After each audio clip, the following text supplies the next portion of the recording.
Part 1. The 90 Days War.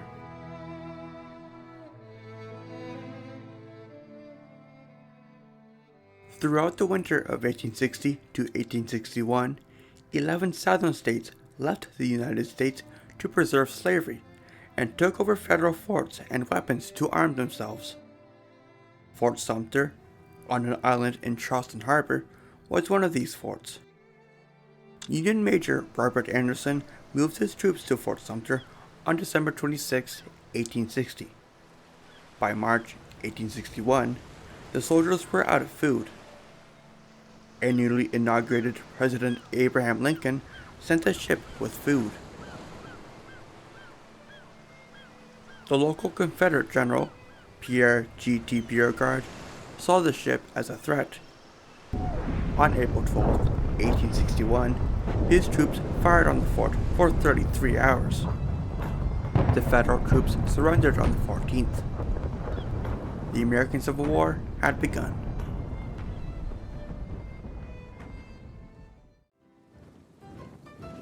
The day after the attack on Fort Sumter, Lincoln called for 75,000 militia volunteers to fight the Southern Rebellion.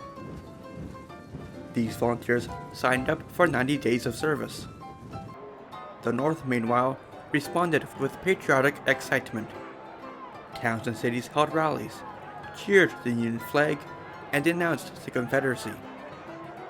Even in New York City, where Southern support had been strong, massive Union rallies showed a shift in opinion. The time before Sumter was like another century, wrote a New York woman. It seems as if we were never alive till now, never had a country till now. Northern governors acted fast to fill Lincoln's quota. Indiana was asked to give 6 regiments, it gave 12. Ohio raised 20 regiments without being asked, and Massachusetts sent soldiers within days. The country felt united and alive like never before.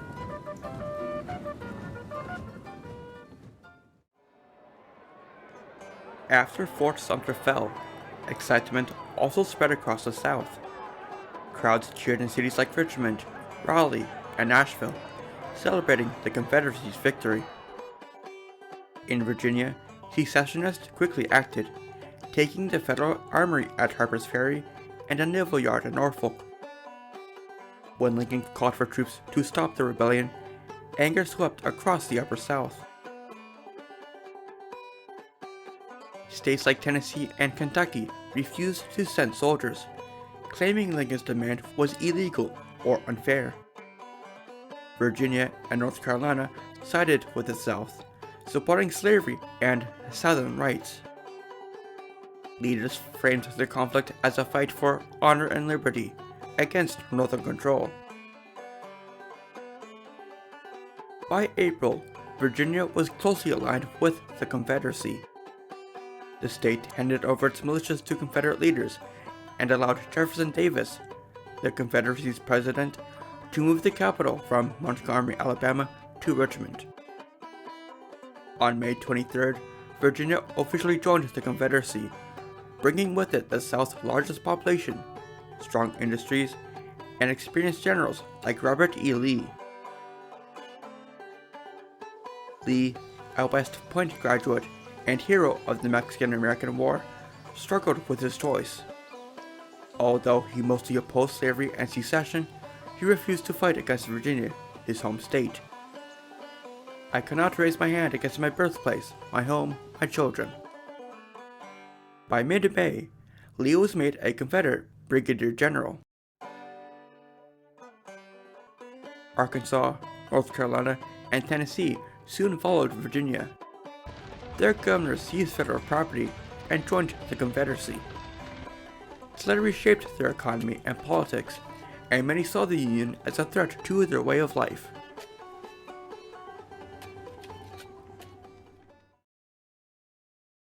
Not all slave states left the Union during the Civil War. The border states of Maryland, Missouri, Kentucky, and Delaware were vital to both sides. These states had fewer slaves than the Deep South, but their loyalty was uncertain. If they joined the Confederacy, it would gain more soldiers and resources. Maryland was key to the Union because losing it would leave Washington, D.C. surrounded on all sides. On April 19th, a Baltimore mob attacked a Massachusetts regiment heading to the capital, with deaths on both sides. Local officials destroyed railroads and telegraph lines in response, cutting off Washington. To keep Maryland in the Union, Lincoln declared martial law and suspended habeas corpus, allowing the military to arrest and detain people, including people like John Merryman, without a trial. Although Chief Justice Roger Taney ruled that Merryman's arrest and Lincoln's actions were unconstitutional, Lincoln ignored him. Maryland stayed with the Union. Missouri, on the other hand, saw a violent conflict. Pro-Confederate Governor Claiborne Jackson tried to join the Confederacy, but Unionist leaders like Francis Blair Jr. and Nathaniel Lyon stopped him. Lyon's forces captured a Southern militia near St. Louis, sparking riots and civilian deaths. By July, Union forces drove pro-Southern troops from the state capital, Jefferson City. Missouri then descended into guerrilla warfare, with groups like Quantrill's Raiders causing chaos. Meanwhile, Kentucky declared neutrality. Governor Beriah McGuffin resisted both sides, but when Confederate troops invaded in September, the legislature sided with the Union. Federal forces, led by Ulysses S. Grant, re-secured control. As for tiny Delaware, where slavery was almost non-existent, it firmly stayed loyal to the Union throughout the war.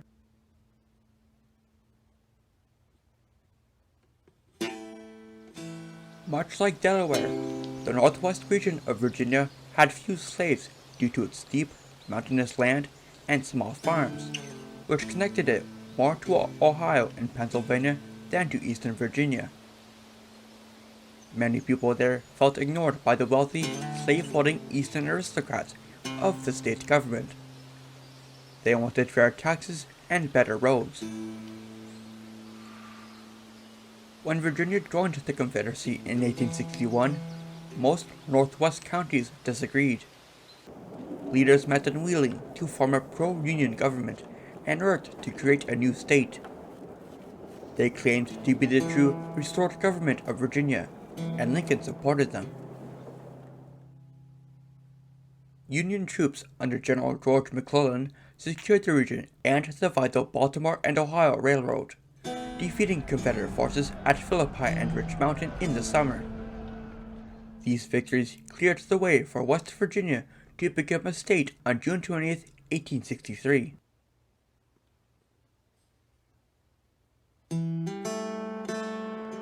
Meanwhile, Union newspapers demanded quick action against the Confederacy, shouting, "Forward to Richmond."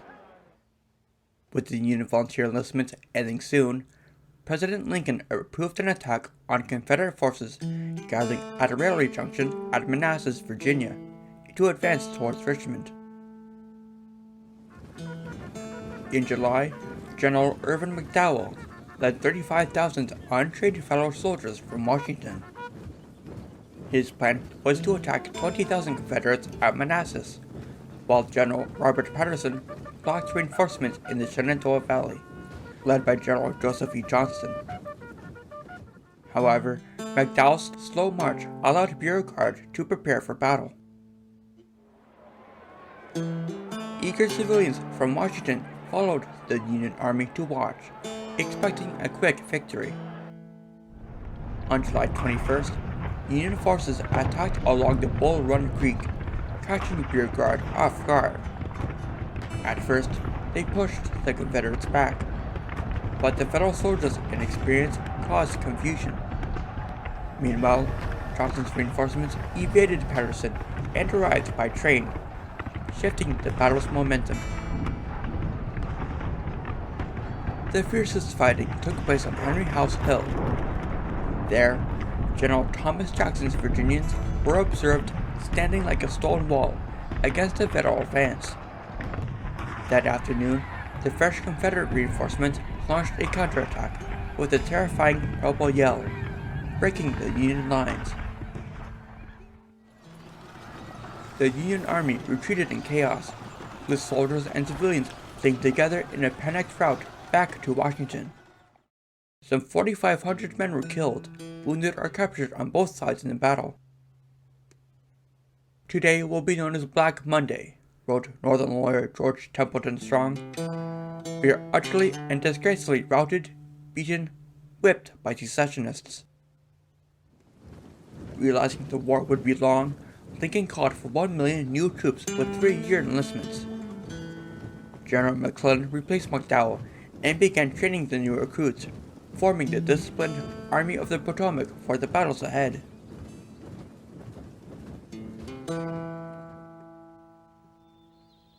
After the Battle of Bull Run, Lincoln put John C. Fremont in charge of the war in Missouri. Fremont, known for his role in the Mexican-American War, faced serious problems: divided loyalties, guerrilla fighters, corruption, and the threat of Confederate forces from Arkansas and Tennessee. Nathaniel Lyon, one of Fremont's commanders, led 5,000 Union soldiers in southwestern Missouri. Facing a larger Confederate army under Sterling Price, Lyon launched a daring attack at Wilson's Creek on August 10th. The rebels pushed back the Federal forces, killed Lyon, and forced a retreat. The Union defeat further lifted Confederate spirits. Price gained recruits and captured Lexington, Missouri in September, further damaging Fremont's reputation. To save face, Fremont issued a declaration of martial law and emancipated Missouri slaves. But this upset Lincoln, who feared losing support from the border states. In October, Lincoln removed Fremont from command and revoked the edict.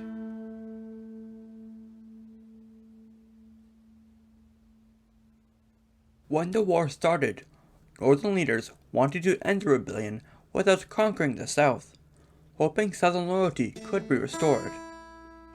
An elderly General Winfield Scott suggested a patient strategy: blockade southern ports and control the Mississippi River to split the South in two and starve it out, forcing surrender with less bloodshed. Enforcing the blockade was challenging. The South had a long coastline with many ports, and the Union Navy had few ships. To strengthen the blockade, the Union captured resupply points. In August 1861, they took Hatteras Inlet in North Carolina. By November, they had captured Ship Island in Mississippi and Port Royal in South Carolina. In February 1862, General Ambrose Burnside overcame bad weather to take Roanoke Island. Meanwhile, the Confederacy converted the captured USS Merrimack into an ironclad warship, the CSS Virginia. The North panicked and responded with its own ironclad, the USS Monitor, sporting a rotating turret. In March 1862, the Virginia destroyed 2 Union ships at Hampton Roads, Virginia. Days later, the Monitor and Virginia hammered away at each other for hours, but retreated in a draw. This battle changed naval warfare forever, pushing other nations to modernize their fleets. At the same time, the Union blockade began to hurt the South, cutting trade to 1/3 of pre-war levels by 1864. The South hoped Britain would help and intervene in the war, using cotton shortages and job losses to pressure them, but Britain stayed neutral. Tensions nearly reached a breaking point in 1861 when the Union seized the British RMS Trent with 2 Confederate diplomats on board. "One war at a time," Lincoln said, and released the ship. Unfortunately for Davis, Britain began growing closer to the North than to the South after the crisis.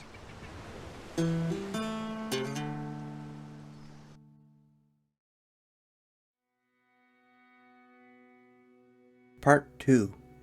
So Close, Yet So Far.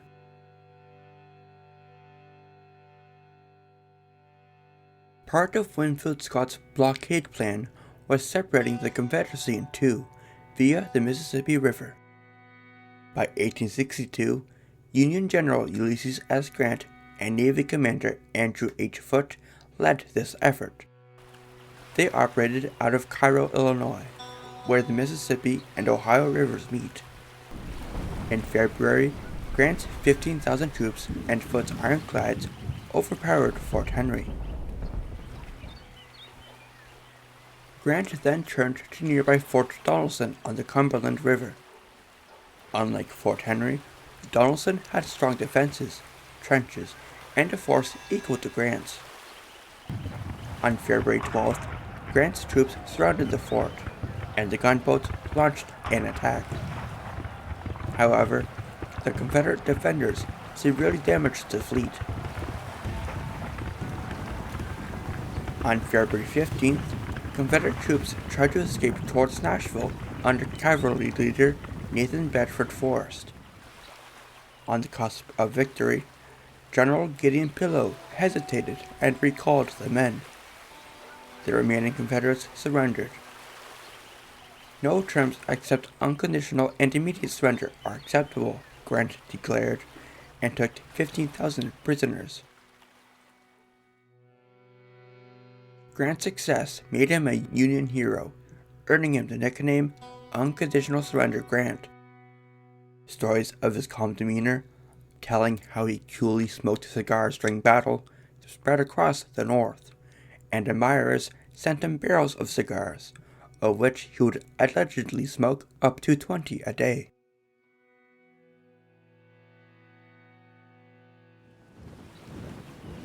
By April 6th, 42,000 Federal soldiers under Grant camped at Pittsburgh Landing, Tennessee. They waited for reinforcements led by Don Carlos Buell. Confederate General Albert Sidney Johnston planned to attack before these reinforcements arrived. His second-in-command, General Beauregard, prepared their troops. That day, Confederate forces launched a surprise attack. Union soldiers were caught off guard in their camps and scattered. Rebels looted the camps and captured supplies, but struggled to keep advancing. Fierce fighting at the Hornet's Nest saw Union troops hold off over a dozen rebel attacks for hours. During the fighting, Johnston led a charge, but was fatally wounded by a bullet. To keep morale up, his death was hidden, and Beauregard took command.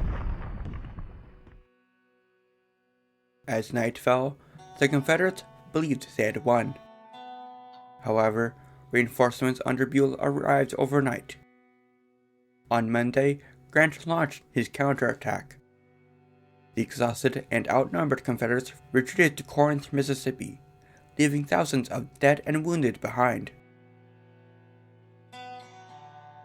The Battle of Shiloh shocked the nation. 23,000 men were killed, wounded, or missing, the highest toll of the war so far. Grant later described that it would have been possible to walk across a clearing in any direction, stepping on dead bodies without a foot touching the ground. Grant's superior, Henry Halleck, grew jealous of his fame and spread false rumors that Grant was drinking heavily. Grant lost his command temporarily as a result.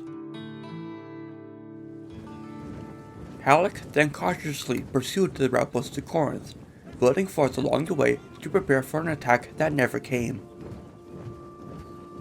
Corinth was not captured, wrote General Lewis Wallace. It was abandoned to us. At dawn of May 30th, we marched into the deserted works, getting nothing. Not a sick prisoner, not a rusty bayonet, not a bite of bacon. Nothing but an empty town and some Quaker guns.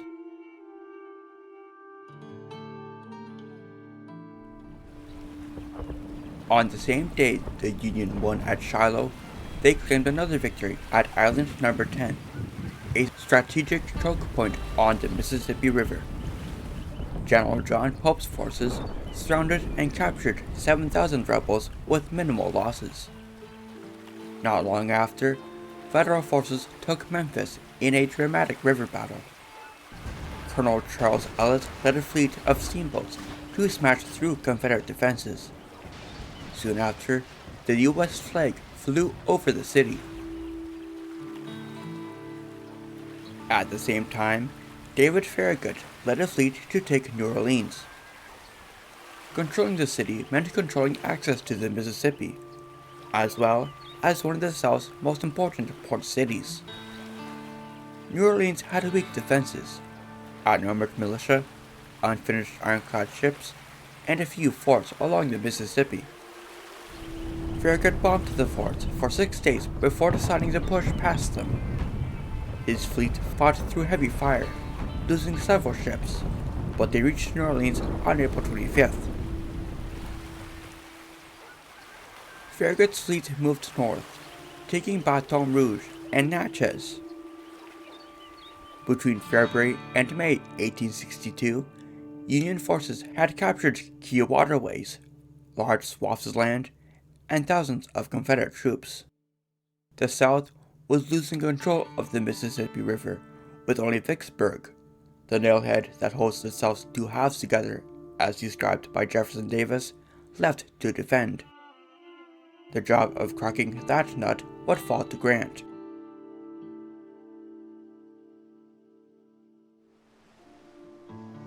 In the east, George McClellan planned to attack Confederate forces led by General Joseph E. Johnston near Manassas. He wanted to move his troops by ship through Chesapeake Bay and then up the Rappahannock River, aiming to get closer to Richmond. Lincoln worried this plan might leave Washington, D.C. unprotected, but allowed it as long as McClellan kept the capital safe. Before McClellan acted, Johnston moved his troops south, burning supplies and abandoning Manassas. This forced McClellan to change his plan. He decided to advance from Fort Monroe up the Virginia Peninsula toward Richmond. By March, more than 120,000 Federal soldiers had landed at the fort. McClellan's advance faced immediate problems. Heavy rain, bad maps, and his own cautious leadership slowed progress.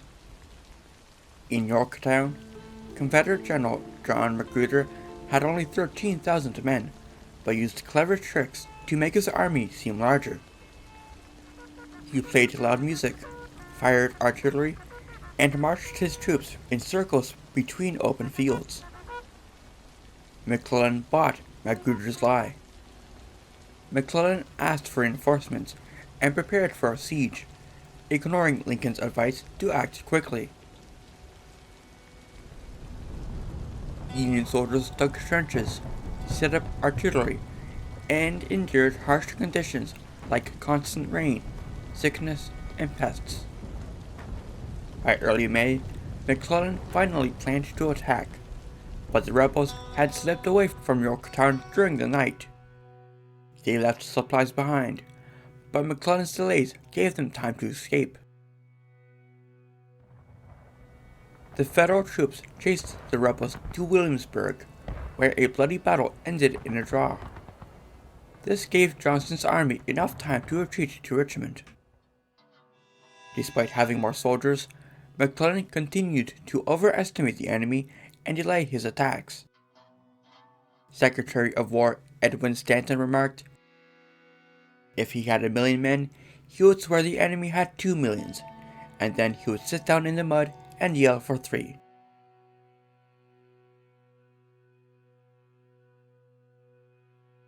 While McClellan was hesitantly making his way to Richmond, General McDowell was in the Shenandoah Valley with 35,000 reinforcements for McClellan to call upon. If they combined, the Union would outnumber Johnston's forces 2-1. However, the tide shifted in the Shenandoah Valley. Robert E. Lee, now acting as a military supervisor to Jefferson Davis, ordered Thomas Jackson and 17,000 men to keep federal reinforcements tied up in the Shenandoah. His foot cavalry would march over 350 miles in just over a month, winning several battles at Winchester, Front Royal, Cross Keys, and Port Republic. They inflicted 7,000 casualties, captured vital supplies, and kept 60,000 federal troops occupied and unable to help McClellan. After chasing federal forces to the Potomac River, Jackson joined the defense of Richmond. Despite his eccentric habits and religious fervor, Jackson's relentless campaign proved his tactical brilliance and solidified his reputation as one of the Confederacy's most renowned generals.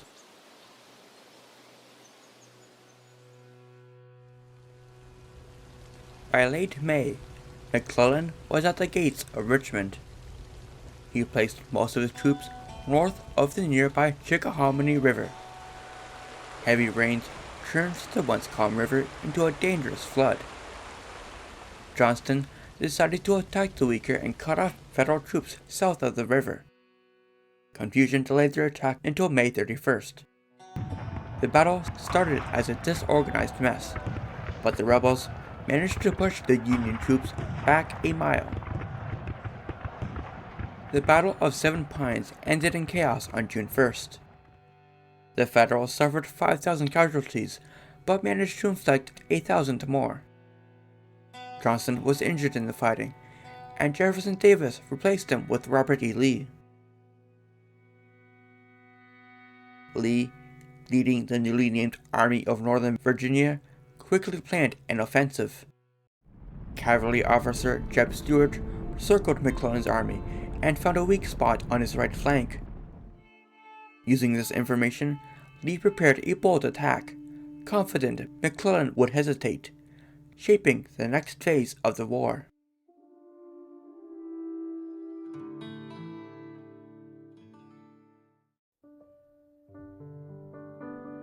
Part 3. Forever Free.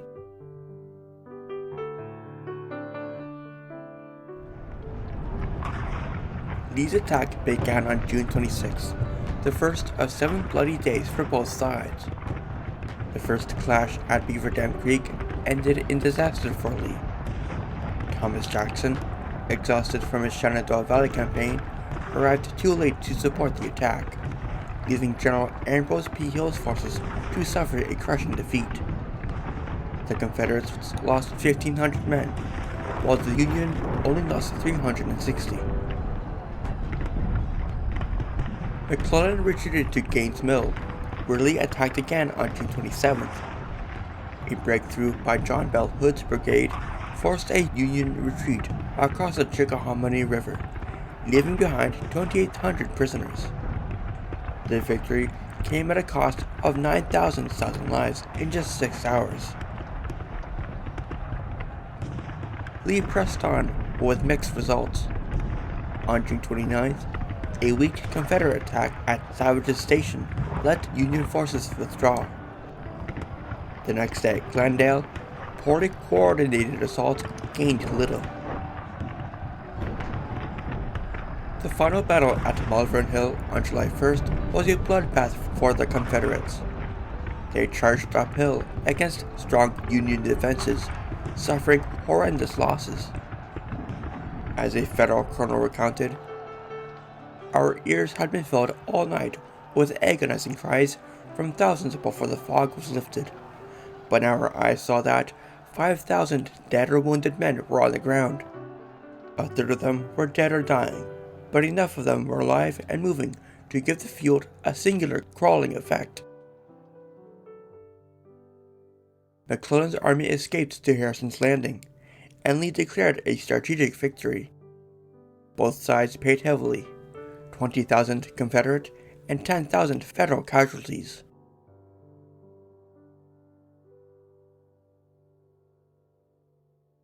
McClellan's army sailed from Harrison's Landing back to Washington.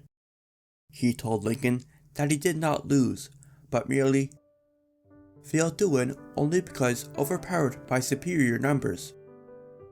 McClellan asked for up to 100,000 extra troops to defeat Lee. Even if Lincoln had that many to spare, he believed that McClellan would telegraph that he had certain information that the enemy had 400,000 men, and that he could not advance without reinforcements. Frustrated, Lincoln replaced McClellan. Henry Halleck became General-in-Chief of the army, and John Pope took charge of 50,000 troops near Richmond. To stop Pope, Thomas Jackson fought Nathaniel Banks at Cedar Mountain on August 9th. Banks' attack briefly pushed Jackson back, but Jackson regrouped and forced Banks to retreat with heavy losses.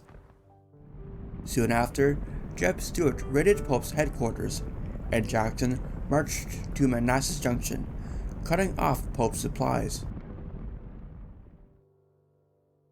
Pope spent days searching for Jackson, who reappeared at the old Bull Run battlefield. Confident, Pope attacked on August 29th, but failed to break Jackson's defenses.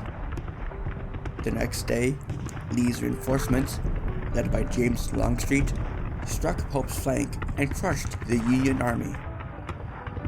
The Second Battle of Bull Run left 25,000 dead, wounded, or missing, 5 times more than the first battle. With Pope's army in disarray, Lincoln reluctantly reinstated McClellan to lead the Army of the Potomac once again.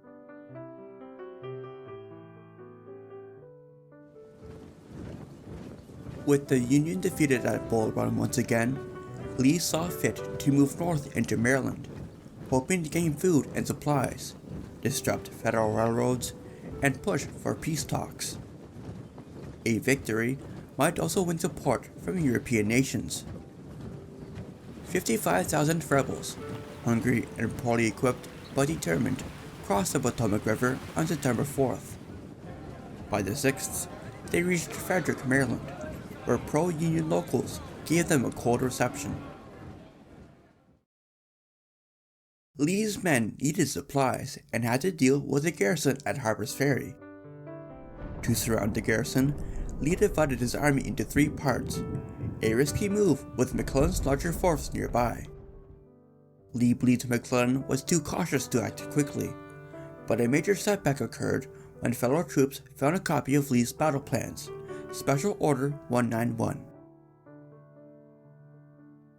With this intelligence, McClellan had a chance to destroy Lee's divided army, but, as always, delayed attacking. Lee decided to make a stand near Sharpsburg, Maryland. On September 17th, the two sides clashed near Antietam Creek in the bloodiest single day of the Civil War. Early in the morning, intense fighting broke out in a cornfield north of Sharpsburg. Federal troops, led by Joseph Hooker, advanced but faced brutal Confederate counterattacks. Every stalk of corn in the greater part of the field was cut as closely as could have been done with a knife, Hooker remembered.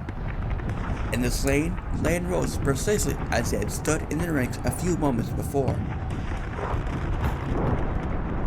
By mid-morning, the battle shifted to the center at a sunken road later called Bloody Lane. "We were shooting them like sheep in a pen," a New Yorker wrote. "If a bullet missed the mark at first, he was liable to strike the further bank, angle back, and take them secondarily." In the afternoon, Ambrose Burnside tried to cross a stone bridge defended by a small but determined Confederate force. After hours of fighting, Burnside succeeded, only for Confederate reinforcements under A.P. Hill to arrive in time to drive his men back. By nightfall, nearly 22,000 soldiers were wounded or missing.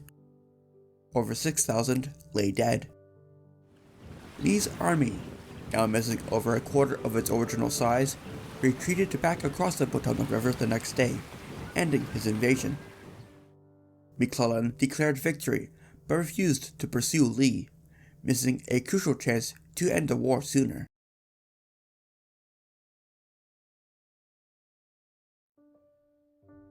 As the Union struggled in the East, it also faced serious problems in the West. By summer, the Federal armies in the West depended on railroads for supplies, which Confederate cavalry often targeted. Bedford Forrest and John Morgan used small raiding parties to destroy tracks, delay Union progress, and tie up thousands of troops. At the same time, Confederate General Braxton Bragg replaced Beauregard and saw an opportunity. He moved troops to Chattanooga by rail and joined forces with General Kirby Smith. Together, they invaded Kentucky, hoping to gain local support and bring the state into the Confederacy. Smith's army defeated Federal forces at Richmond, Kentucky, while Bragg captured a Union garrison at Munfordville. Despite their victories, the Confederates lacked the strength to keep control of Kentucky, and few locals supported them. As Bragg waited for Smith's forces, General John Buell advanced with a larger, better-equipped army from the north. Both sides gravitated towards Perryville, looking for water, as a recent drought made water scarce. There, on October 8th, they fought. Bragg was outnumbered and overpowered and had to retreat to Tennessee. Union leaders and newspapers criticized Buell for not crushing the Confederates, and Lincoln replaced him with General William Rosecrans.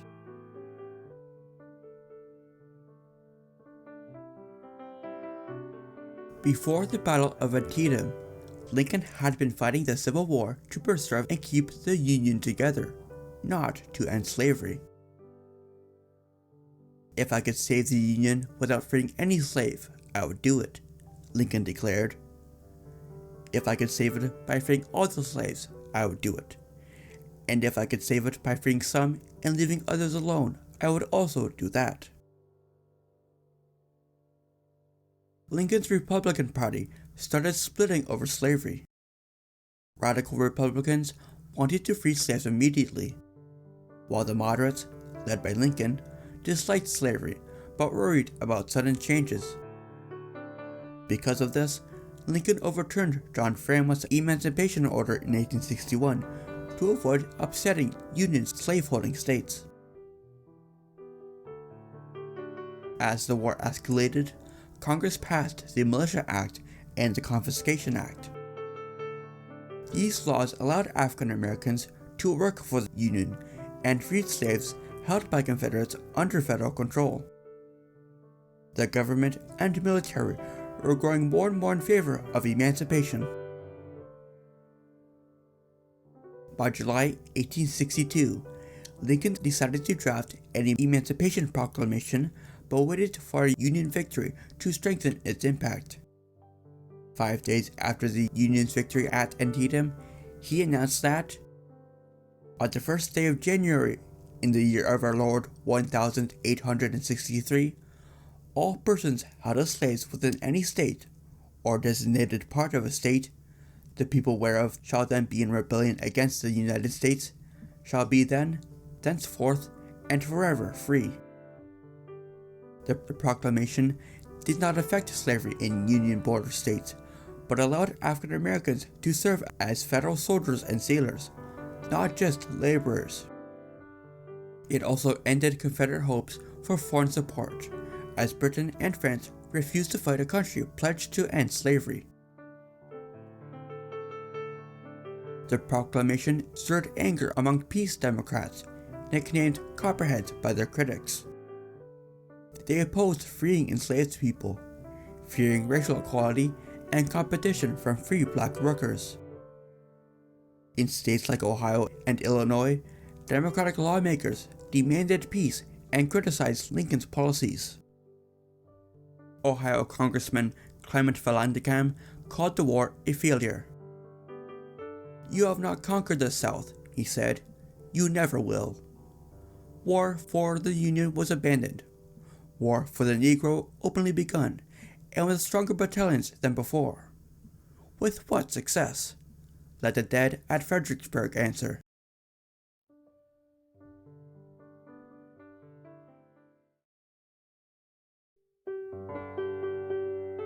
Part 4. The High Watermark.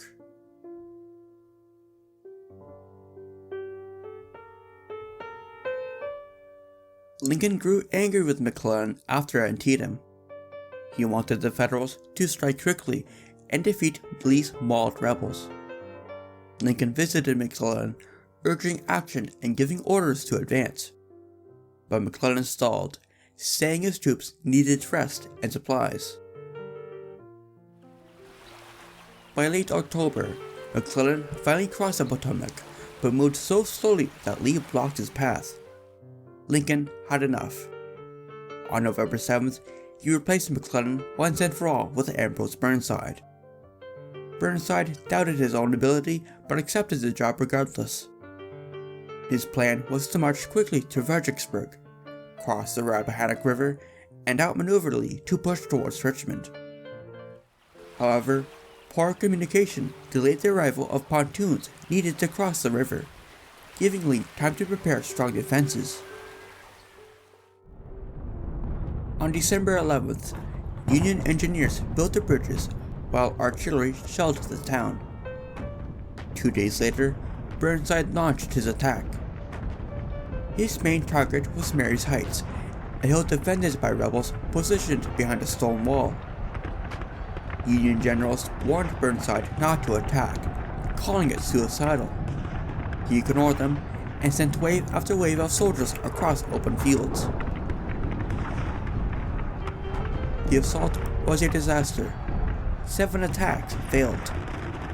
By nightfall, about 12,000 Union soldiers were dead or wounded, compared to 5,000 Southern casualties. The screams of the injured echoed in the cold, as freezing December temperatures claimed more lives. Burnside retreated, his troops bitter and demoralized. That night, under the northern lights, the North buried their dead, while Confederates celebrated their victory. Reflecting on the tragedy, Lincoln said that, "If there is a worse place than hell, I am in it."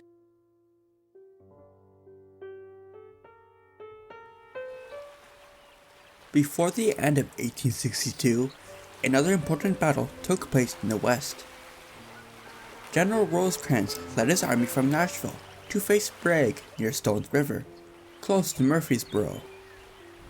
On New Year's Eve, Bragg surprised the Federals in the morning, breaking their right flank. General Philip Sheridan's division fought back fiercely, slowing the Confederate advance despite heavy losses. Rosecrans reorganized his troops and built a stronger defense. On January 2nd, Bragg ordered an attack on a hill closely guarded by Union cannons. This mistake led to massive rebel casualties. By the end of the battle, Bragg's forces retreated, leaving the Federal Army in control. About 24,000 soldiers were killed or injured in the fighting. Although the battle was technically a draw, it was a strategic win for the Union, boosting Northern morale after their horrendous loss at Fredericksburg. In contrast, Bragg's poor leadership angered his own officers and soldiers, who saw him as ineffective and overly harsh. Jefferson Davis refused to replace Bragg, worsening divisions and weakening Bragg's army for future battles.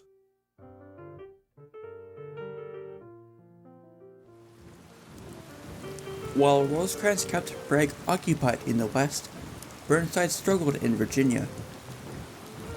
After his defeat at Fredericksburg, Burnside led his tired, hungry, and unpaid troops along the Rappahannock River to flank Lee. Heavy, icy rain turned the march into a disaster. Across the river, the rebels put up a sign marked "Burnside stuck in the mud." A young Federal soldier observed, "We can fight the rebels, but not in mud." Lincoln replaced Burnside with General Joseph Hooker. Hooker improved morale by providing better pay, food, and discipline.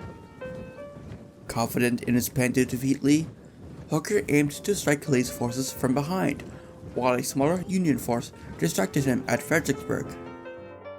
"My plans are perfect," Hooker declared. "May God have mercy on General Lee, for I will have none." On April 27th, Hooker moved towards Chancellorsville. Despite having twice as many troops as Lee, Hooker hesitated. He pulled back into dense woods called the Wilderness, giving Lee an opening. Lee boldly divided his army, sending Thomas Jackson with 28,000 troops to launch a surprise attack through the Wilderness. Hooker ignored warnings of Confederate movements, and Jackson's troops overwhelmed Hooker as a result. That night, Jackson went out to scout for another attack, but was accidentally shot by his own men. His arm was amputated, and he died days later from pneumonia. Lee mourned, saying, "He has lost his left arm, but I have lost my right." Hooker continued to mismanage the battle. He refused reinforcements, abandoned strong positions, and was injured when a shell hit his headquarters. Despite being outnumbered and suffering 13,000 casualties, Lee's forces pushed the Union Army back. The Union lost 17,000. Although it was a Confederate victory, Jackson's death deeply hurt their cause, leaving the South to grieve one of its most renowned generals.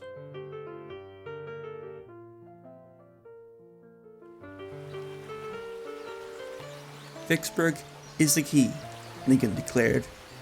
"The war can never be brought to a close until the key is in our pocket." Sitting high above the Mississippi River, Vicksburg allowed the Confederacy to control the flow of food, supplies, and troops from beyond the Mississippi to the rest of the South. If Vicksburg was captured, the Union would have total control of the river. Early attempts to capture Vicksburg ended in failure. In late 1862, Lincoln gave the task to General Ulysses S. Grant. Grant and his army reached the area, but his efforts to approach from the north of Vicksburg did not work. In December, General William Tecumseh Sherman, a good friend of Grant, was looking for an approach to the town, but was defeated at Chickasaw Bluffs. In January, Grant tried to dig, cut, and float his way through the local bayous, but failed again. Critics began accusing him of being incompetent and a drunk. Grant did not give up. To distract the rebels, Sherman pretended to attack north of Vicksburg and sent cavalry to destroy railroads while Grant moved south. On April 30th, Union gunboats helped ferry Grant's troops across the Mississippi at Bruinsburg. Grant's army moved quickly. They marched 180 miles in 3 weeks, won several battles, captured Jackson, Mississippi in the process, and by late May surrounded Vicksburg. They trapped 31,000 soldiers under General John Pemberton. Grant tried to storm the city 3 times but failed. He then decided to begin a siege. His forces bombarded Vicksburg day and night from land and water. Civilians and soldiers inside the city dug into the hills for safety. Supplies began to run out, forcing people to eat mules, dogs, and rats. Disease and hunger spread, leaving the defenders weak. Federal troops grew bored during the siege. Grant turned to the bottle to pass the time, and among the soldiers, a favorite amusement, a Union major remembered, was to place a cap on the end of a ramrod and raise it just above the headlogs, betting on the number of bullets which would pass through it within a given time. Despite the suffering, the rebels persisted as Union troops tightened their hold. By July, the situation was dire. Pemberton's troops were starving and pushed him to surrender. On July 4th, after 48 days, Vicksburg fell. The Confederacy was now split in 2. "The Father of Waters," said Lincoln, again goes unvexed to the sea.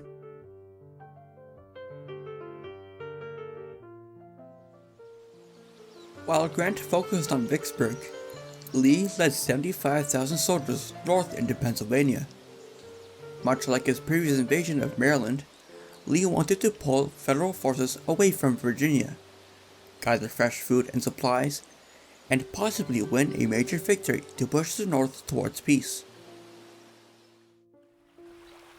In June, Federal cavalry crossed the Rappahannock River and discovered Lee's plans. They fought Confederate cavalry under Jeb Stuart at Brandy Station in the war's largest cavalry battle. Although the battle ended in a draw, Union forces learned Lee was heading north.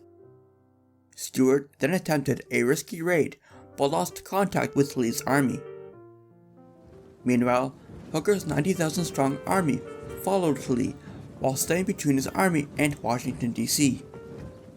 Lincoln, frustrated with Hooker, replaced him with General George Meade, hoping Meade would act more decisively.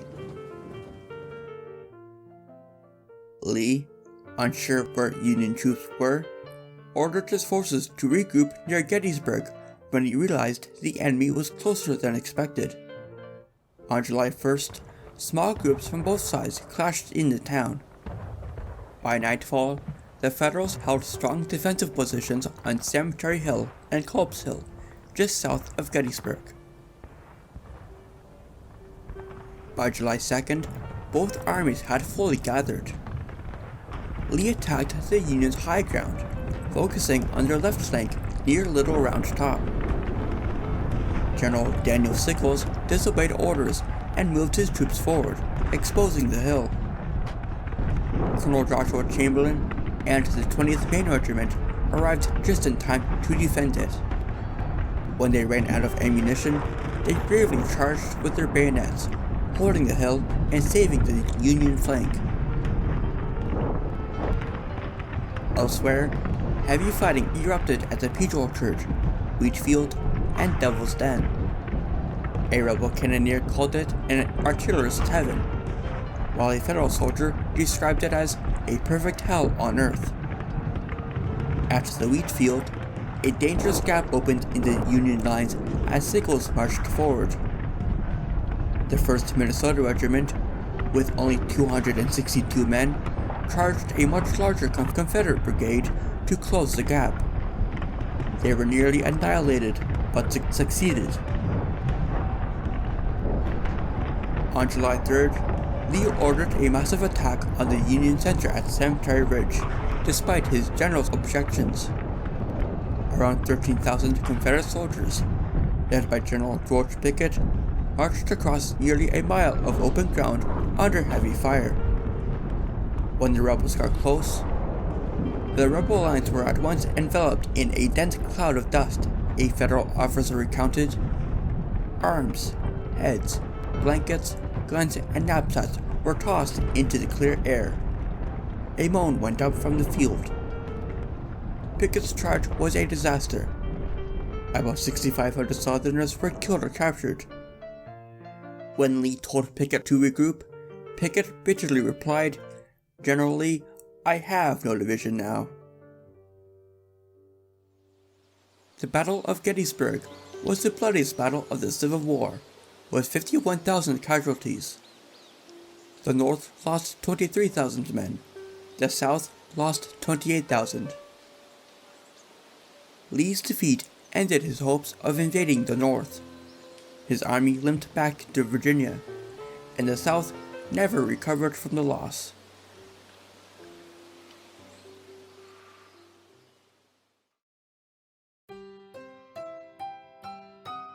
Part 5. All Hell Can't Stop Them.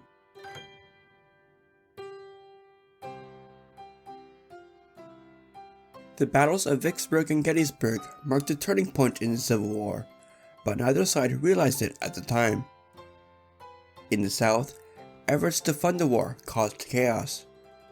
The government printed too much money, leading to runaway inflation. Farmers were forced to give up a tenth of their crops, and soldiers seized supplies. towns and cities suffered food shortages, causing prices to skyrocket. By December 1863, a barrel of flour in Richmond cost $250, the same price as a cheap pair of shoes. On April 2, 1863, hundreds of women in Richmond rioted over high food prices, smashing store windows and taking what they needed. Jefferson Davis tried to calm the crowd by tossing coins and threatening force. Despite such protests, the government ignored the needs of poor families. As a result, many rebels deserted. Most responded to desperate letters from home. Others, if they were wealthy, paid their way out of service. By the end of 1863, 2/5 of the Southern Army was gone. In the North, the need for more soldiers brought its own problems. The first federal draft in 1863 required selected men aged 20 to 45 to serve for 3 years. Wealthy men could avoid service by paying $300 or hiring substitutes. This angered poor and immigrant communities who could not afford to pay and or did not want to fight. When the draft began in July, riots broke out in New York City. Irish mobs, who could not afford a substitute, destroyed draft offices, looted stores, and lynched African Americans, burning down black businesses and an orphanage. On July 15th, soldiers from Gettysburg restored order, but tensions remained high. Meanwhile, guerrilla warfare tore through Missouri and Kansas. In August, William Quantrill and his pro-Confederate guerrilla band killed 150 people in Lawrence, Kansas. After his death in 1865, violence lessened, but some of his men, like Jesse James, became outlaws and continued to defy federal forces after the Civil War.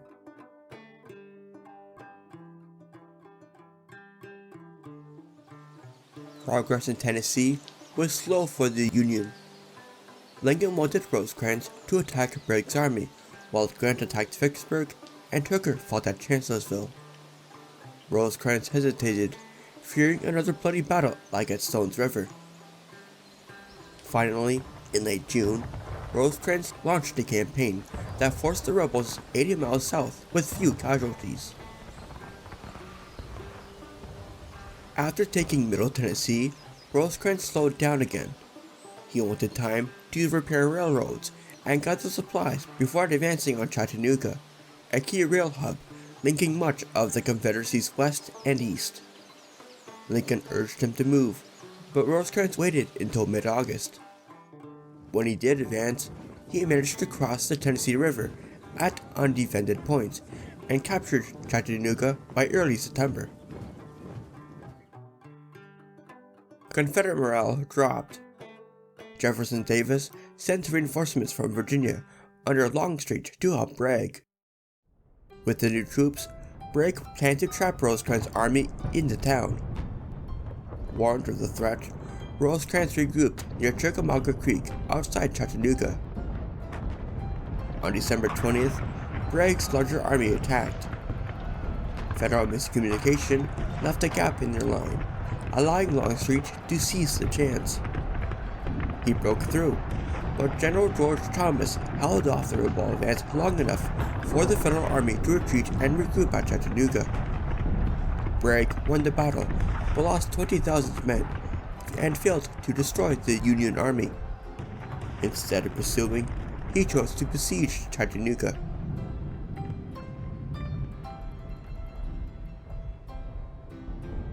Bragg's army blocked the supply routes leading to Chattanooga, leaving Federal soldiers hungry and weak.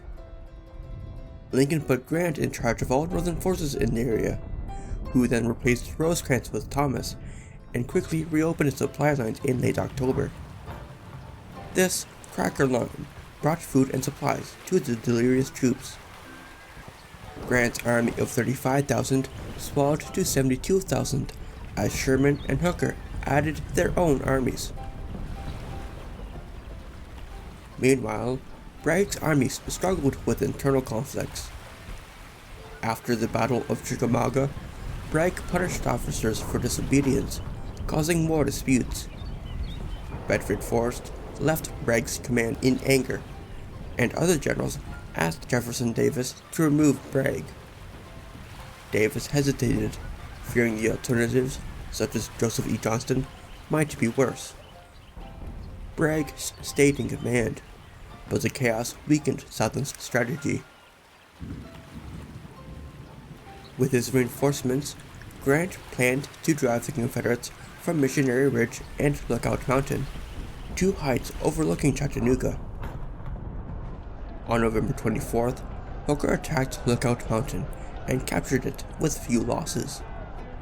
This gave Union forces a clear view of Chattanooga and Bragg's defenses, which made him retreat to Missionary Ridge. The next day, Grant launched the main attack. When the battle began, 23,000 men charged further than expected. "Who ordered those men up the hill?" Grant asked. "No one," an aide replied. "They started up without orders. When those fellows get started, all hell can't stop them." The Federals quickly overwhelmed several trenches as they scrambled up the hill. "A column of Yankees swept right over where I was standing," a young rebel later recalled. "I was trying to stand aside to get out of their way, but the more I tried to get out of their way, the more in their way I got." The attack succeeded, and Bragg's army fled 30 miles south towards Atlanta, where he then resigned and was replaced by Joseph E. Johnston.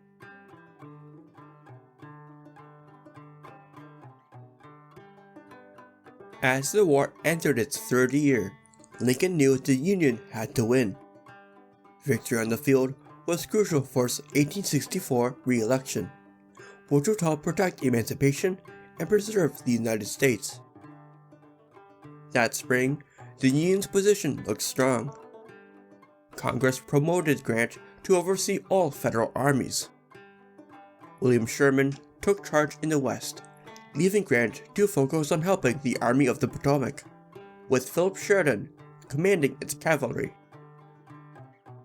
Meanwhile, the South faced further food shortages and fewer soldiers, even after drafting older men and younger boys.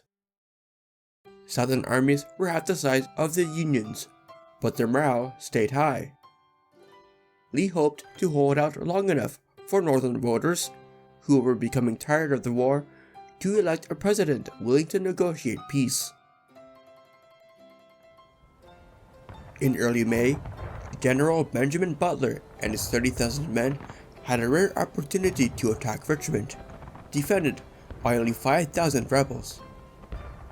He could have cut Richmond off from Petersburg, its key railway connection. Instead, Butler hesitated. By May 12th, reinforcements under General Beauregard defended the city. On May 16th, Beauregard attacked near Drury's Bluff, driving Butler's men back. While Butler prepared, Grant led 115,000 troops across the Rapidan River near Chancellorsville to outflank nearly half that number under Lee. Fighting began on May 5th in the Wilderness. Chaos followed, with poor visibility, friendly fire, and forest fires engulfing the wounded. Union forces gained ground on May 6th, but rebel reinforcements counterattacked. Much like Thomas Jackson exactly a year prior in the same area, Longstreet fell victim to friendly fire. Unlike Jackson, Longstreet would live to tell the tale. By nightfall, Lee's lines had held.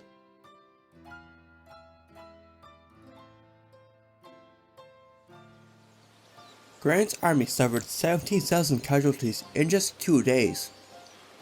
Any other Union general would have retreated. Grant did not. Instead, he led his men south towards Spotsylvania, boosting their spirits. For the first time, the Army of the Potomac stayed on the offensive after a major battle. Meanwhile, Sheridan led 10,000 men to destroy Confederate supply lines towards Richmond. He wrecked 20 miles of railroad and supplies. Jeb Stuart tried to stop him but lost at Yellow Tavern, where he was fatally wounded. This loss further weakened Southern morale and leadership. At Spotsylvania, both sides built trenches and fortified their positions. On May 10th, Colonel Amory Upton led 12 regiments in a bold attack on a rebel position called the Mule Shoe. They broke through, but lacked reinforcements and had to fall back. On May 12th, Grant copied the attack with 12,000 men. They also broke through, but intense fighting at the Bloody Ankle forced a stalemate. For 18 hours, rank after rank was riddled by shot and shell and bayonet thrusts, wrote General Horace Porter. Trees over 1.5 feet in diameter were cut completely in two by the incessant musketry. We had not only shot down an army, we had shot down a forest. Even the darkness failed to stop the fierce contest, and the deadly strife did not cease until after midnight. Grant refused to give up. He moved closer to Richmond at neighboring Cold Harbor, near the Chickahominy River. On June 3rd, 60,000 men attacked at dawn, blinded by the morning fog. I had seen their dreadful carnage in front of Mary's Hill at Fredericksburg, a rebel general remembered. But I had seen nothing to exceed this. It was not war, it was murder. Nearly 7,000 Federal soldiers died in the first 8 minutes. Union officers refused to lead another assault. In 1 month of fighting, Grant lost 50,000 men, half as many as the North had lost in 3 years. Grant is a butcher and not fit to be at the head of an army, First Lady Mary Lincoln said. He loses 2 men to the enemy's 1. He has no management, no regard for life. I could fight an army as well as myself. Despite his critics, the butcher pressed on.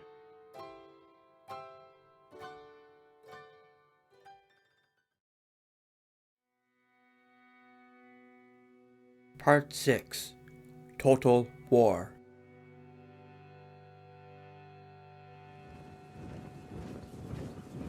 The Army of the Potomac retreated from Cold Harbor, crossed the James River, and aimed to capture Petersburg. This city, located 23 miles south of Richmond, connected the federal capital to the rest of the South. Lee noted that if Grant seized Petersburg, it will become a siege, and then it will be a mere question of time. When Union forces arrived, General William Smith hesitated. He thought the rebel defenses were too strong, not realizing only 2,000 troops under Beauregard held them. When the Union finally attacked, they broke through part of the defenses, but Smith paused, losing the chance to take the city. By June 18th, Lee's main army reinforced Petersburg, ending hopes for a quick federal victory. Grant's army, traumatized by the events of Cold Harbor, refused to charge the trenches and were ordered to build their own. As both sides dug in, General Burnside devised a bold plan. His troops dug a tunnel under the rebel line and packed it with explosives and detonated it on July 30th. Suddenly, the earth trembled beneath their feet, a federal general wrote. An enormous mass sprang into the air, a mass without form or shape mounted towards heaven with a detonation of thunder. Everything appeared to break up and fall in a rain of earth mixed with rocks, with beams, timbers, and mangled human bodies. The blast created a massive crater, 30 feet deep and 250 feet long. But the plan fell apart. Instead of moving around the crater, Federal troops rushed straight into it, becoming trapped. The rebels regrouped and fired on the disorganized soldiers. Over 1,100 Northerners surrendered. Unlike white soldiers, many black soldiers were brutally killed as they tried to surrender. Grant called the disaster the saddest affair I've ever witnessed in the war.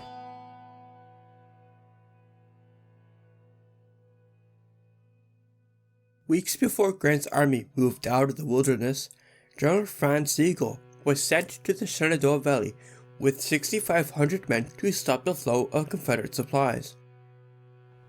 On May 15th, however, an outnumbered General John Breckinridge defeated Sigel at the Battle of Newmarket. After this failure, Sigel lost his command. On June 3rd, after losing at Cold Harbor, Grant made a new plan for the valley. General David Hunter would march through the Shenandoah, destroy railroads and supplies, and head for Lynchburg and then Richmond. Hunter started well, winning at Piedmont on June 5th and advancing to Lexington.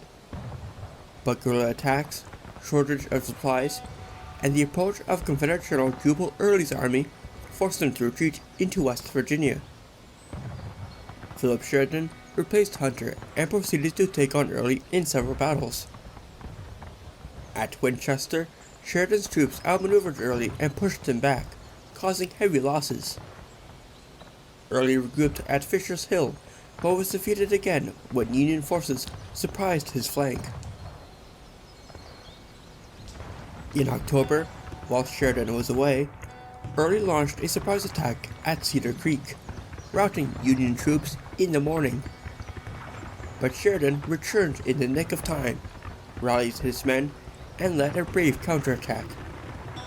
By the end of the day, the Union returned their defeat into a major victory, capturing prisoners and cannons and nearly destroying Early's army. Meanwhile, Confederate guerrilla leader John S. Mosby raided Federal supply lines, worsening the conflict. In response, Northerners destroyed property and burned farms as they advanced. Sheridan led a scorched earth campaign, reporting on October 7th that he had destroyed over 2,000 barns filled with wheat, hay, and farming implements, over 70 mills filled with flour and wheat, have driven in front of the army over 4,000 head of stock, and have killed and issued to the troops not less than 3,000 sheep. The Shenandoah Valley, the breadbasket of the Confederacy, was left barren and unusable.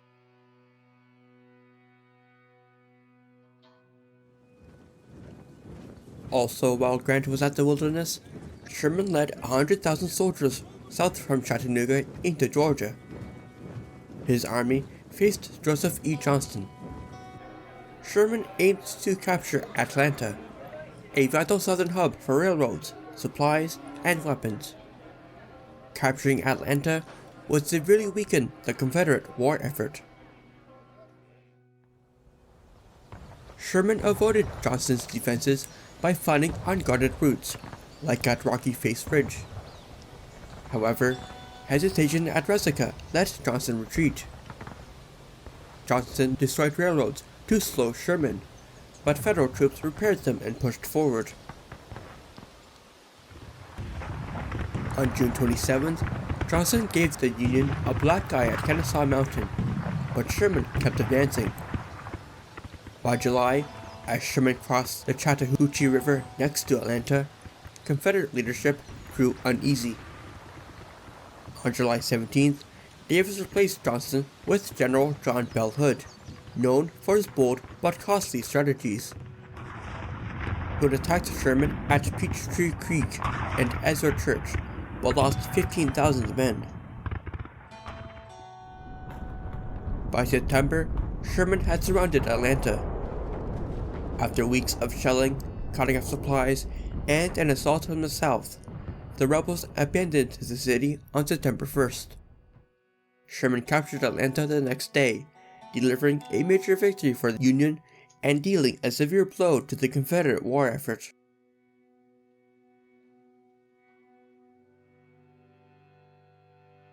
Before the capture of Atlanta, Lincoln thought he would lose the 1864 election. His opponent was George McClellan. McClellan, running as a Democrat, originally supported the war. Copperheads, like Clement Vallandigham, threatened to pull the support because of it, so McClellan switched to a peace platform. He called for a ceasefire and peace talks to end the war. In September, Sherman's capture of Atlanta turned the election in favor of Lincoln. 8 months earlier, Admiral David Farragut captured Mobile Bay. These victories gravely threatened the South's hopes of winning the war and boosted Northern morale. As a result, many Federal soldiers wanted to keep fighting to end the war.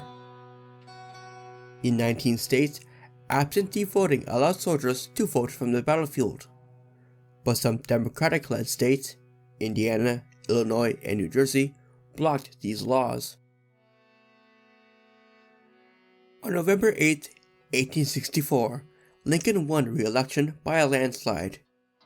He earned 212 electoral votes, while McClellan only got 21. Lincoln also won 54% of the popular vote.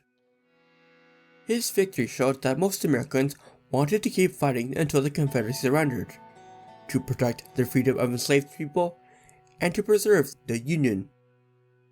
Despite this, Jefferson Davis urged the South to keep fighting. Even as Grant advanced near Richmond, Sheridan conquered the Shenandoah Valley, and Sherman marched deep into Georgia.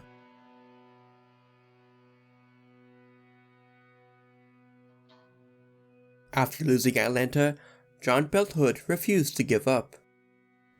Inspired by a visit from Jefferson Davis, Hood planned a bold attack to destroy Sherman's railroad supply lines. He wanted to trap Sherman's army and force them to retreat. Hood's troops harassed Northerners along the railroad to Chattanooga, making Sherman chase them north. But after weeks of skirmishing, Sherman decided to stop following Hood. Sherman proposed a daring plan: leave Hood's army alone and march through Georgia to the coast, completely cut off from supply lines. His goal was to divide the Confederacy and destroy its ability to fight. We cannot change the hearts of those people of the South, Sherman believed, but we can make war so terrible and make them so sick of war that generations would pass away before they would again appeal to it. With approval, Sherman started his famous March to the Sea in November. He burned much of Atlanta before leaving with 62,000 soldiers. His men destroyed anything useful to the South, including factories, farms, and railroads. Bummers, soldiers acting on their own accord, went out and pillaged anything they came across, while the main army tore down telegraph lines and heated railroad tracks to twist them around trees, leaving Sherman's neckties. By mid-December, Sherman's army reached Savannah, where he offered the city to Lincoln as a Christmas gift. Over the span of 285 miles, they caused $100 million in damage. They say no living thing is found in Sherman's track, wrote Mary Chestnut of South Carolina. Only chimneys, like telegraph poles, do carry the news of his attack backwards.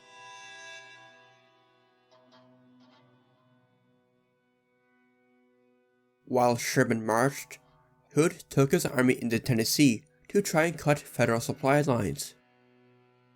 Despite being outnumbered and poorly equipped, he hoped to defeat George Thomas and invade Kentucky. At the Battle of Franklin in late November, Hood ordered a direct attack on well-fortified Union troops. The attack failed, and the rebels lost over 7,000 men, including many officers. This weakened Hood's army badly.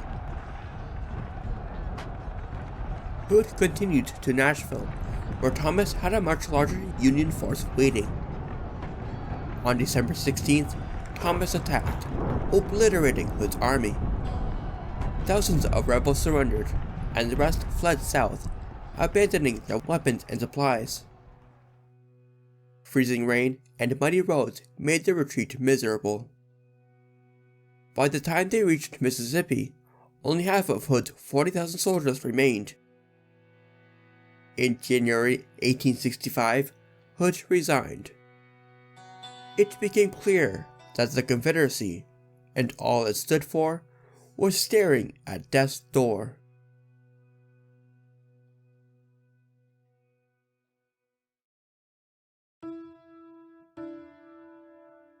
Part 7. Collapse.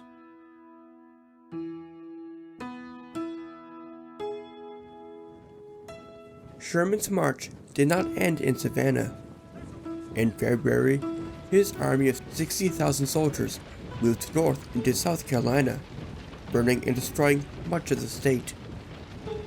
Sherman aimed to further destroy the Confederate war effort by ruining its resources in the rather unscathed Carolinas, and planned to march all the way to Petersburg to join Grant.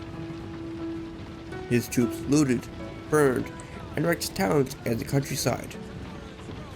An officer noted that, unlike in Georgia, almost zero buildings were spared. Columbia, the state capital, was no exception. Fleeing rebels set cotton bales on fire as they fled, and Union soldiers, angry and drunk, added to the destruction. Sherman denied blame, but his scorched earth strategy made such devastation common. By mid-March, Sherman aimed for Goldsboro, North Carolina, to resupply and link up with other federal forces. The widespread destruction lessened after crossing into North Carolina. Joseph E. Johnston tried to stop Sherman at Bentonville with a surprise attack on one wing of his army. While the rebels had early success, federal reinforcements forced them to retreat. Sherman chose not to chase Johnston, as he was convinced the war was almost over and that it would be unnecessary to shed more blood. In 7 weeks, Sherman's troops marched another 425 miles. The destruction and loss further eroded Southern morale, who began to believe that further resistance was pointless.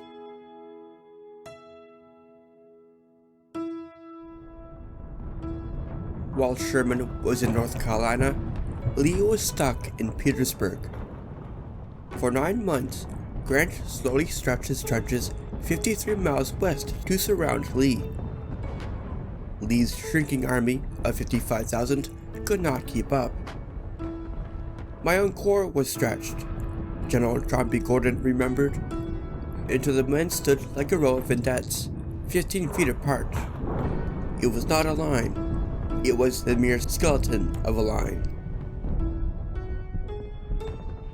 Lee knew he could not hold Petersburg for much longer. On March 25th, he tried a surprise attack to break the line and make an escape, sending Gordon's men to capture Fort Stedman. They took it briefly, but were pushed back, losing 5,000 valuable soldiers. With Lee's situation deteriorating, Grant quickly reacted. On April 1st, he sent Sheridan to attack the Confederate supply line at Five Forks. They had no commanders, a northern newspaperman noted, at least no orders, and looked for a guiding hand.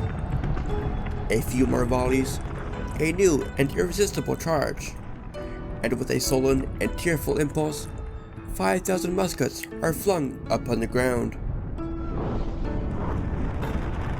On April 2nd, Grant launched a massive attack. The rebel defenses collapsed. General A.P. Hill was killed, and Lee ordered his army to leave Petersburg and Richmond. Jefferson Davis and his government fled to Danville. Chaos erupted in Richmond as fires spread, and mobs looted stores. The next day, federal troops, including black soldiers, entered the city, put out the fires, and restored order. 2 days later, Lincoln visited Richmond. Freed slaves greeted him joyfully, calling him their liberator.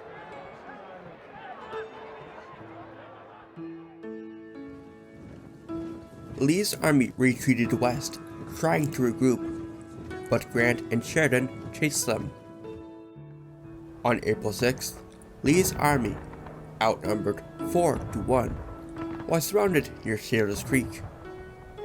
The Federals captured another 5,000 Confederates and supplies, but the rebels were able to slip away and escape. Lee realized defeat was certain. "There is nothing left for me to do," he told his aides, "but to go and see General Grant, and I would rather die 1,000 deaths." On April 9th, after an initial skirmish, Lee surrendered at Appomattox Courthouse. Grant offered generous terms. Confederate officers could keep their weapons and belongings, soldiers could keep their horses, and everyone could go home if they promised not to fight again. This surrender virtually ended the Civil War. The North celebrated the news. People filled the streets, singing and waving flags. Lincoln, however, was already focused on rebuilding the nation. In an April 11th speech, he called for unity and rights for African Americans, including voting and citizenship. This angered some, including famed actor John Wilkes Booth, who vowed, "Now, by God, I'll put him through." That is the last speech he will ever make.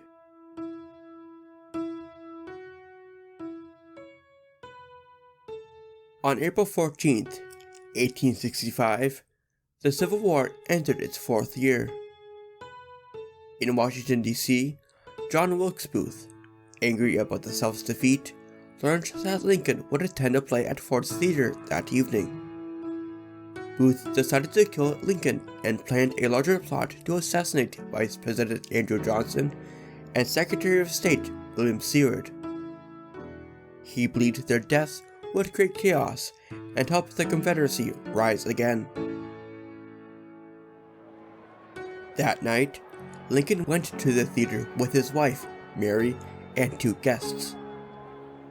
During the play, Booth slipped into the president's box, shot Lincoln in the head, and stabbed Major Henry Rathbone, one of the guests. Booth then jumped onto the stage, breaking his leg, and escaped. Lincoln was taken to a nearby house, but doctors could not save him. He died the next morning on April 15th at 7:22 a.m. Beside his deathbed, Edwin Stanton declared that, "Now he belongs to the ages." Booth was found days later in a barn in Virginia. Soldiers set the barn on fire to force him out. Booth refused to surrender, was shot by a soldier, and died shortly after.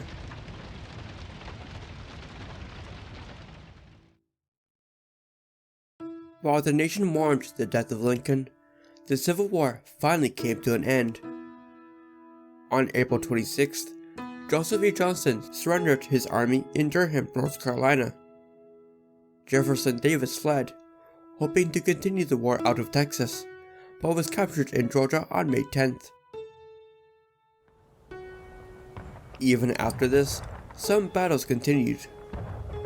On May 13th, in Texas, Confederate forces won the final battle of the war at Palmito Ranch.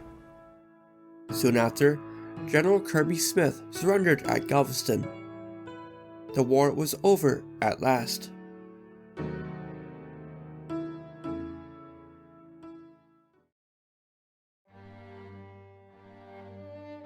The American Civil War claimed over 620,000 lives, 360,000 Federal soldiers, and 260,000 rebels. Civilian deaths are unknown, but what is known is that the war's toll matched all U.S. wars through to Vietnam. The South lay in ruins, with $10 billion in destroyed property and 2/5 of its livestock gone. Rebuilding took decades. During the war, disease killed twice as many soldiers as combat. Crowded camps and poor hygiene spread illnesses like measles, mumps, dysentery, typhoid, and smallpox. Soldiers from rural areas, unexposed to these diseases, were especially vulnerable. Camps and field hospitals, often unsanitary, became breeding grounds for deadly outbreaks, sometimes reducing regiments to half strength before battle. The war was particularly deadly because outdated tactics clashed with advanced weapons. Officers and soldiers were taught to fight in close formations, a strategy from earlier wars when muskets were much less accurate. However, the new rifled muskets of the Civil War, like the Springfield and Enfield, had much greater range and precision, making these formations and bayonet charges devastatingly obsolete. Artillery and modern firearms caused unprecedented casualties. Regardless of the progress in weaponry, the war left a divided nation to rebuild. On January 31st, 1865, the House of Representatives passed the 13th Amendment, abolishing slavery except as punishment for a crime. Republican-led states quickly ratified it, and freedom for 4 million enslaved people became law. In the South, Sherman allowed freed black families to farm lands abandoned by slave owners, granting each family 40 acres. Over 40,000 freedmen settled this way under federal supervision. In March, Congress created the Freedmen's Bureau to help formerly enslaved people and war refugees. The agency provided food, shelter, education, and access to land. However, Reconstruction already faced challenges. After Lincoln's assassination, Vice President Andrew Johnson became president. A Democrat from North Carolina, Johnson sympathized with the South. His lenient policies encouraged the rise of harmful groups and detrimental ideas, complicating efforts by radical Republicans to enforce stricter reforms. The war's end brought hope for change, but left a nation grappling with grief, division, and the hard work of healing.